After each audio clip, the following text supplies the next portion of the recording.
Like seriously.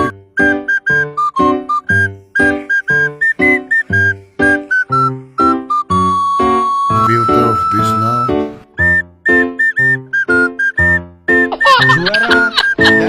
Halo guys, assalamualaikum warahmatullahi wabarakatuh. Selamat datang kembali di channel Andi Utomo DU. Bersama saya Andi Utomo alias Mas DU. Dan di video kali ini Mas DU mau membahas tentang PSSI. Ada dua sisi ya. Di satu sisi keberhasilan U17 yang mendunia ya, lagi jadi pujian di dunia. Tapi di sisi lain nih PSSI khususnya Liga 4 nih melakukan undian yang sangat lawak sekali guys ya. Dan ini sudah direspon sama ketua PSSI ya untuk mengulangi lagi ya undiannya, itu katanya harus diulang. Cuman nggak cuman sampai di situ guys, kan yang undi ini ya PSSI juga, bahkan live di akunnya PSSI ya. Jadi Pak Erick Thohir selaku ketua ini ya oke. Kita apresiasi ya, harus diulang dan segala macam. Ini nggak cuman situ, harusnya dikasih hukuman Pak, atau dikasih sanksi atau gimana ya, atau sebelumnya masa nggak ada ini ya, nggak ada koordinasi gitu ya. Oke lah, kita ikuti terus video ini sampai selesai. Dan buat kalian penonton baru, jangan lupa berikan dukungan Anda dengan cara klik subscribe ya. Yuk kita lihat aja nih. Oke, let's go ya. Lanjut nih di undiannya nih kayak gimana nih. Kocak banget nih, lihat nih. Tim juara. Tuh lihat tuh. Wow. Bisa-bisanya sembunyi di bawah meja kayak gitu. Ini live guys, live. Wow. Habis ini kita lihat yang lengkap ya, yang lengkap. Like seriously, people making a filter of this now. Juara dari Provinsi Banten. Ya, kita lihat yang versi Dari tim juara. ini ya, versi lengkapnya ya. Bola warna biru akan berisi tim peserta berapa menit pada peringkat kedua dan 3 menit 42 detik. seterusnya Kita lihat aja nih. di setiap Kalian lihat. provinsi. Ini udah dihapus di akun Baiklah, PSSI ya. tidak berlama-lama, kita akan langsung mulai tonton saja. ulang. Next, silahkan. Untuk grup A, di grup A sudah ada tuan rumah Persib Pekalongan. Kemudian grup B1 sudah ada Persiban Batang, maka kita akan mengambil untuk slot di grup C1.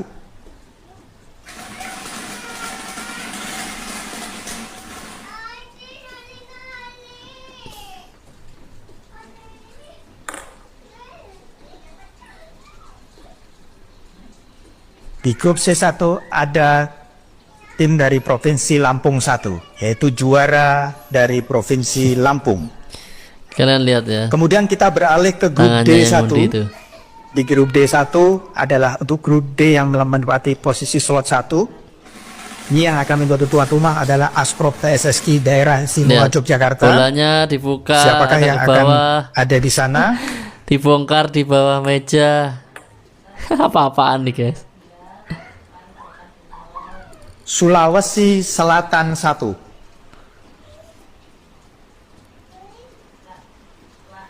Baik. Kemudian kita akan masuk ke grup Ya, E. kita sambil nonton sambil lihat komentarnya. Di grup E1 Tuh. sudah ada tuan rumah Persebi Boyolali. Komentarnya lucu-lucu, kalian bisa Kemudian baca di ya. grup F1 sudah ada tuan rumah Persika Karanganyar. Kita akan mengambil undian untuk grup G1. Grup G1 yang akan menjadi tuan rumah adalah Kalian Asprop baca ya PSSI komentarnya ya. Jawa Tengah. Malu-maluin ya.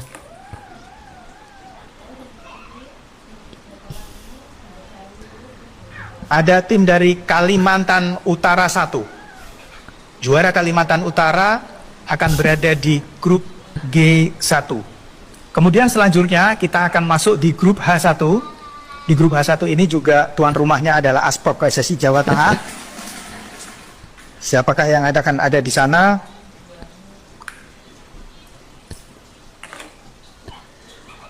Ini yang lucu nih. Sekolah di mana Bapak ini? Bisa-bisanya jadi anggota PSSI. Aduh, meja drawingnya pak kasur. Tim dari Kalimantan Barat 1. Juara Kalimantan Barat akan berada di grup H.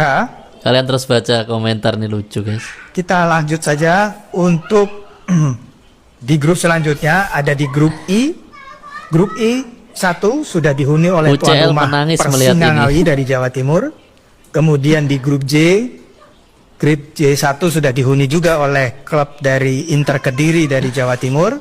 Kemudian di grup K sudah ada tuan rumah juga dari Persikoba Kota Batu Malang. Ada di grup K. Maka kita akan mengambil untuk grup L1. Nih lihat ya, curang boleh tapi jangan dipertontonkan ke publik. Anak TK juga tahu kalau cara ini punya begini. Kok nggak malu ya? Coba ketemu PSSI, lihat kelakuan banyak. Dibayar berapa pak? Itu yang undi ketua tim teknik PSSI Desi Arlianto, udah jabat dari tahun 2020 loh. Masa nggak diusut orang itu? Viralin guys.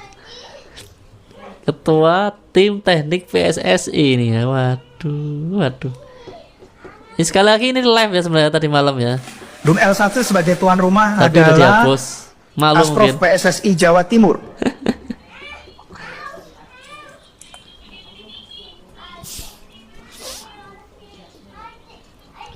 Juara Gorontalo akan berada di grup L dan insya Allah akan berlangsung di Stadion Tor Surabaya. Oke. Kemudian Oke ya, ini 3 menit 40. Ya sekedar buat gambaran aja ya ini ya. Coba kita lihat lagi yang komen. Iki apa, astagfirullah. Parah kok sendirian, kocak sekali. Tindak ketua, kertasnya tidak di dalam bola itu. Bikinnya dengan dana besar, ini drawing begini juga, banner plus meja. Ingin berkata-kata namun tangan berkata lain. Aduh, lihat ya. Setting tempatnya juga ada kayak di kamar mayat. Aduh, ini lucu banget pokoknya guys ya. Oke, lanjut aja lah ya. Lanjut. Gimana nih? Ada yang kena semprot Ya, Pak ini Erick Thohir. Thohir marah nih ya. Siapa menurut kalian siapa? Siapa lagi kalau bukan yang mengurus atau memimpin jalannya drawing di Liga 4? Bawah-bawahnya liga kita ini, ya Allah, tolong deh. Astagfirullah. Ini orang yang lagi rame di X, kawan-kawan. Jadi dia melakukan drawing di Liga 4. Tapi caranya dia sangat mencurigakan gitu. Ngumpet-ngumpet, buka bolanya ngumpet-ngumpet. Yang gue lihat ada videonya di Extra Time ada. Dan di Nusantara Bal juga ada videonya. Di IG ya. Dan ini langsung disemprot Pak Erik loh.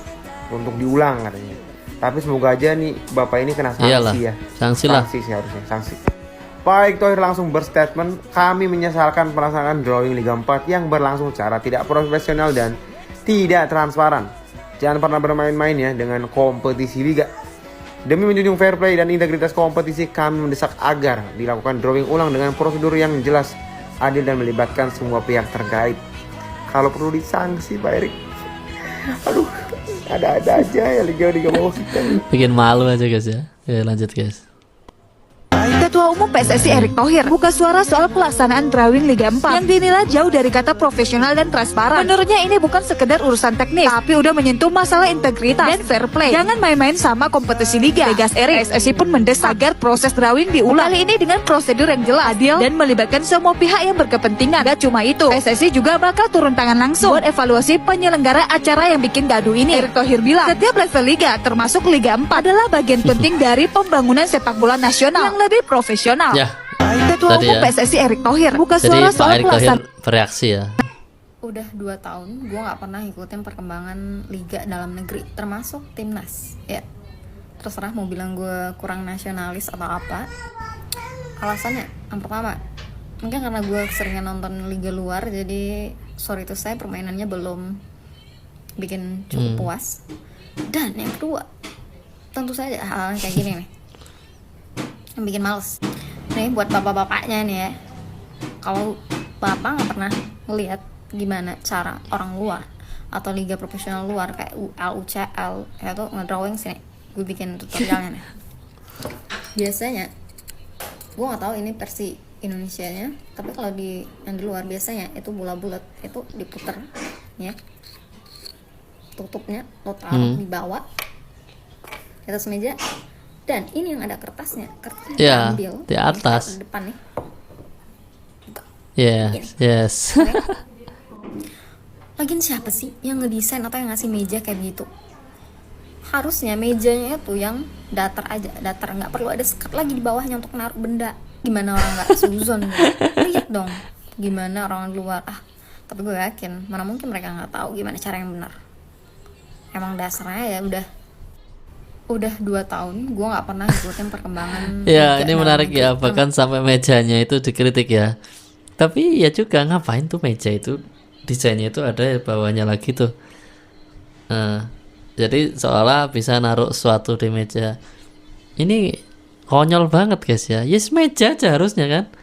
Ya udah taruh aja di meja itu si bolanya, atau buka aja tuh di atas meja. Ngapain harus diselip-selipin itu? Jadi meskipun seandainya ini ternyata itu nggak ada unsur-unsur kecurangan, tapi kan tetap aja menimbulkan suuzon guys ya. Jangan salahkan netizen yang suuzon, karena ya memang sangat layak untuk disuuzoni guys ya. Pakai nyelip-nyelip segala itu loh.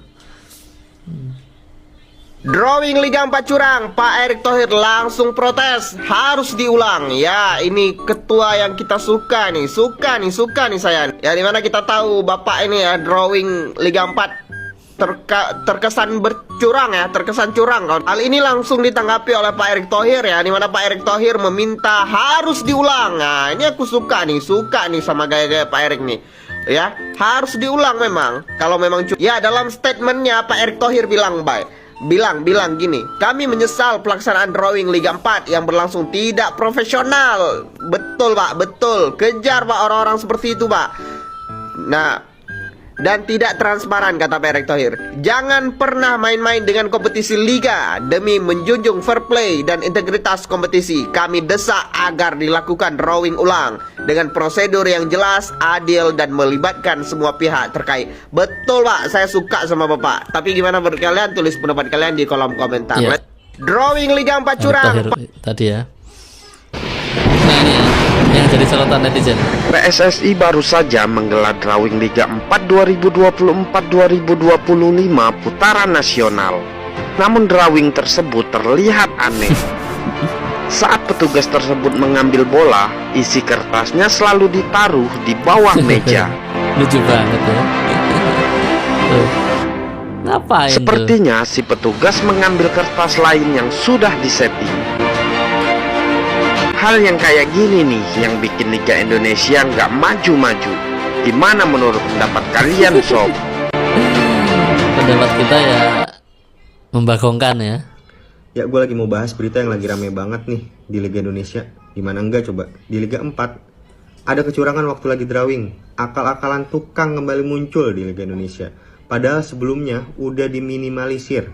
Hal-hal kayak gini tuh seharusnya udah nggak ada. Kita tahu timnas senior kita udah menuju ke Piala Dunia. Terus timnas U17 kita udah memastikan tiket ke Piala Dunia. Bahkan timnas U17 kita menjadi satu-satunya wakil ASEAN yang ke Piala Dunia. Tapi gue respect banget sama Erick Thohir. Dia langsung gerak cepat. Dia bilang kalau misalnya ini drawing Liga 4 ini harus diulang. Itu langkah yang benar supaya hal-hal akal-akalan tukang kayak gini udah nggak ada lagi lah di Liga Indonesia. Ya, gue lagi mau bahas berita yang lagi rame banget nih. Ini yang menarik ini yang komen ya, murid Pak Tarno ini. Dari awal sudah ada kecurangan. Seandainya diteruskan pasti ada perkelahian dan tawuran. Mungkin ini yang diinginkan panitia. Ya, ujung-ujungnya seperti itu ya. Kalian udah pada lihat belum nih, boy? Pada lihat belum? Ada yang lagi rame banget nih, boy. Lagi rame nih terkait dengan drawing di Likbang Liga 4 Indonesia yang sangat menuai tanda tanya ini, boy. Yang sangat amat mencurigakan ini. Mari kita bahas, boy. Pertama kita lihat dulu, boy, ini videonya kayak gimana nih, biar lu pada kagak salah nangkap nih. Kalian lihat nih, boy. Kalian lihat ya.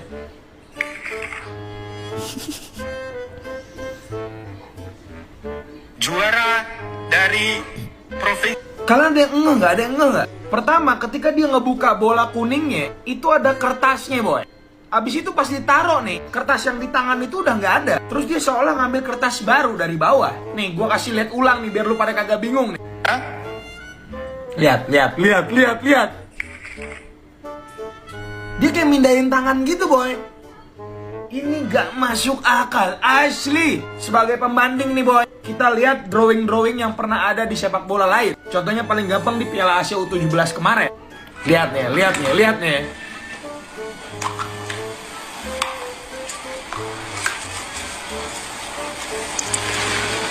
Indonesia. Gak ada tuh tangannya di bawah diumpetin gitu, gak ada. Transparansi, boy. Namanya drawing yang disaksikan secara langsung itu menjunjung tinggi yang namanya transparansi. Biar secara lawan ketemu siapa, biar pas udah kelar main, gak ada pihak yang merasa dirugikan karena undian tersebut atau drawing tersebut. Gue nggak tahu ya, boy, ini dibalik ini ada apa, gue nggak tahu. Ini adalah Liga 4 League Pang. Sepak bola kita udah keren kan? Keren lah sepak bola kita. Siapa dulu? Menurut yang berbau terkait dengan drawing ini, apakah mencurigakan atau emang sugesti dari orang-orang aja? Tulis di bawah, boy. Terima kasih, boy. Jangan lupa di follow untuk update sepak bola selanjutnya. Bye. Iya. Kalian udah pada lihat belum, boy? Ya tentu saja mencurigakan nih ya, mencurigakan banget ya. Oke. Lanjut. Akun YouTube PSSI TV menghapus video drawing Liga 4 yang lagi viral. Sebelumnya video drawing Liga 4 itu ada diupload di akun YouTube-nya PSSI. Tapi kalau kita cek sekarang, baik itu di live, di video, hilang, ya, ataupun di beranda, kita tidak menemukan video drawing Liga 4 itu lagi. Bisa jadi hal itu disebabkan oleh perintah Bapak Erick Thohir untuk meminta drawing Liga 4 diulang. Jadi setelah Pak Erick Thohir tahu hal ini, Pak Erick marah dan minta drawing itu diulang. PSSI juga bilang orang-orang yang terlibat di dalam drawing kemarin akan dievaluasi. Nah, menurut teoriku, Pak, itu tidak cukup mengevaluasi orang-orang yang ada di drawing Liga 4 itu. Tetapi sistem manajemennya juga harus dirubah. Nah, kira-kira kalian tahu nggak kenapa hal itu terjadi? Drawing yang sembunyi-sembunyi seperti itu, drawing yang ada gilo-gilonya seperti itu. Nah, menurut teori dan dugaanku, itu ada kaitannya dengan tuan rumah yang ditunjuk. Babak 64 besar itu akan dilaksanakan di 16 stadion, di mana stadion itu berada di Asprof Jawa Timur, Jawa Tengah, DI Yogyakarta, termasuk juga Provinsi Bali. Dan di antara 16 stadion itu, 11 klub yang ikut dari 64 besar itu tuan rumah. Nah, ini dia ya, stadionnya beserta tuan rumahnya. Sebagai perbandingan, kita flashback ke Liga 3 2023-2024 waktu menjadi liga paling bawah. Nah, tim yang promosi ada 6 nih. Nih, coba kalian lihat nih, 6 promosi. 6-6-nya ini di babak nasional itu tuan rumah. Itu fakta. Mereka ini tuan rumah dan akhirnya bisa promosi ke Liga 2. Jadi masukanku buat PSSI, sistem zona nasional Liga 4 ini harus dirubah. Pemilihan tuan rumah yang terkesan Jawa sentris itu menyebabkan hal-hal yang tidak diinginkan. Mudah-mudahan Pak Erick mau serius membenahi Liga 4 ini. Salam Di Matteo. Iya, ini menarik banget ya analisanya Di Matteo ya. Jadi memang dari sistemnya juga kayaknya perlu dievaluasi ya, karena indikasinya kok ini yang tuan rumah diuntungkan seperti itu ya. Oke, lanjut. Oke guys ya, ini jadi gini ya, di dua sisi kan ya. Satu sisi ini jadi bahan candaan ya di dunia sepak bola ya, drawing tadi ya. Tapi di sisi lain kita menyajikan dua sisi. Di sisi lain ada timnas U17 kita yang begitu membanggakan ya, terakhir bahkan lawan Afghanistan pun masih menang, walaupun itu pertandingan terakhir yang nggak terlalu menentukan sebenarnya, tapi tetap aja menang ya. Gacor banget nih timnas nih. Kita saksikan cuplikannya ya, ini supaya lengkap kita. Cuplikan golnya nih.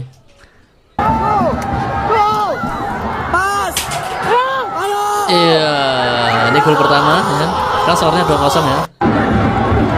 Gol kedua kita tunggu.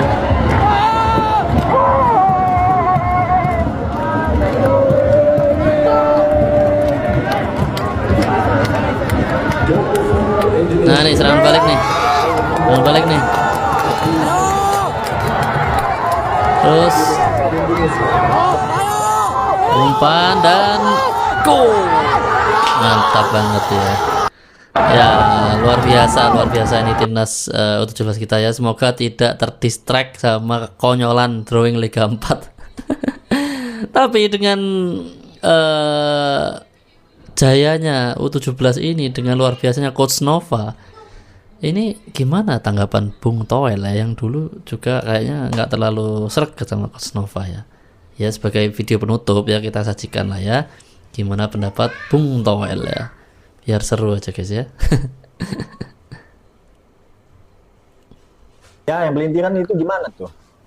Oke, jadi waktu itu Januari, tanggal 10 Januari, dalam Football Institute dalam sebuah diskusi, Ya. wartawan tanya, siapakah nih pelatih lokal yang pantas jadi asisten Patrick Kluivert? yes, Lu bilang dulu kalau masalah. gue bilang Nova. Gue tidak bersepakat. Jangan Nova. Kenapa? Karena buat gue Nova terlalu STY. Apa dasar terlalu STY? Tahun sebelumnya 2024 saat mempersiapkan generasi ini, timnas U16 itu banyak pemberitaan tentang passing nggak bisa, fisik lemah dan sebagainya. Itu yang saya koreksi. Jadi gue belum mengkritik soal taktikal, belum masuk ke area teknik, tetapi ke area attitude, perilaku pelatih. Sebagai pelatih timnas U16, pelatih yang harus mendevelop, karena kategori timnas 16 kan development. Itu yang gue koreksi, gitu loh. Itu yang gue sebut sebagai terlalu STY, karena itulah yang selalu dilakukan STY. Pencitraan, karakter-karakter yang selalu gitu tuh, isu-isu negatif tentang lokal, sepak bola lokal, nggak bisa passing, stamina lemah, fisik lemah, dan isu yang sama dibawa oleh Nova tahun lalu. Itu yang gue kritisi sebetulnya. Jadi belum ke taktikal. Tiba-tiba belakangan terkait lolos Piala Dunia apa? Isunya apa? Isunya adalah dipelintir bahwa ini berkat Nova ini adalah anak didiknya si Tayo itu. Seolah-olah ini adalah janji murid kepada gurunya. Dia nggak tahu kalau guru kencing berdiri, murid kencing berlari. Nggak belajar peribahasa kayaknya anak-anak zaman sekarang. Iya, jadi memang banyak pelintiran, banyak hoak, banyak berita-berita yang di konteksnya diputar. Jadi lu nggak pernah ngomong itu ya. Jadi kan asisten saya bilang saya nggak bersepakat untuk pelatih Kluivert Nova lagi. Karena faktor lainnya juga adalah supaya makin banyak pelatih kita yang jadi asisten pelatih asing dalam proses pembelajaran gitu loh, transfer knowledge. Kalau waktu Sintayong udah Nova, jangan dia lagi. Apalagi gue punya kritik satu terhadap attitude itu. Cuman yang mengembirakan sebetulnya 2025 kok nggak ngelihat itu lagi tuh. Isu itu lagi muncul. Dalam persiapan Nova menuju Piala Asia ini, nggak ada tuh cerita kayak begitu lagi. Jadi kelebay-lebayan begitu hilang. Tiba-tiba muncul ketika kita menang lawan Korea. Ya. Makin menjadi-jadi setelah menang lagi 4-1 lolos Piala Dunia, digoreng-gorengnya ke sana. Ya, yang pelintiran itu gimana tuh? Ya, gimana guys ya? Kira-kira menurut kalian ini Bung Toel ini sama lucunya nggak dengan drawing Liga 4 tadi ya? Tulis di kolom komentar ya. Oke guys ya, semoga kelawaan yang terjadi di dunia sepak bola kita segera bisa diatasi ya. Dan kita tentunya support penuh ya timnas kita, baik timnas U17 maupun timnas senior ya. Timnas U17 luar biasa sudah berhasil lolos ke Piala Dunia, tapi ini sudah melangkah agak jauh di Piala Asia, nanggung ya kalau nggak melangkah lebih jauh lagi ya. Ini ke perempat final, jadi kita doakan semoga menang dan masuk ke semifinal ya. Oke, nanti kalau dari semifinal kita bahas lagi ya. Terus yang senior posisi masih belum aman untuk lolos ya. Kalau mau lolos langsung ya harus runner up, tapi sepertinya sulit. Tapi setidaknya bisa nomor 3 atau 4 di klasemen ya, dan menuju babak berikutnya. Tapi kalau bisa runner up ya, barangkali Australia kepleset gitu ya. Ini akan menjadi pencapaian yang luar biasa buat Patrick Kluivert ya, yang mana kita juga harus akui ya, kita kadang kritik kadang ya waktu awal juga Mas Deu kritik tuh, Patrick Kluivert siapa ini ya, nggak cocok banget kayaknya ya gitu ya kan. Itu jadi pemain sih bagus, jadi pelatih kan nggak jelas ya, apalagi pertama dibantai pula lawan Australia. Dan di pertandingan kedua akhirnya menang lawan Bahrain. Kita harus puji guys ya. Ya kita ada kalanya kita kritik, ada kalanya kita puji ya. Waktu Indonesia menang, masa sih yang dipuji asistennya aja ya. Patrick Kluivert dipuji lah ya. Oke. Dengan harapan juga lebih semangat nanti lawan China menang dan Australia bisa kepleset dan seterusnya ya, sampai siapa tahu kita berada di runner up ya. Gitu. Kalau posisi 3 sama 4 sih kayaknya harusnya aman ya, seperti itu ya. Kalau sampai meleset dari 3-4 ya udahlah, berarti memang nggak cocok tuh pelatih sama kita. Oke. Sampai di sini dulu video kita kali ini ya. Kalian aktifkan notifikasi dengan cara tekan tanda lonceng dan pilih aja semua supaya kalian tidak ketinggalan konten-konten menarik dari kita selanjutnya ya. Oke. Sampai jumpa di video berikutnya. Wassalamualaikum warahmatullahi wabarakatuh.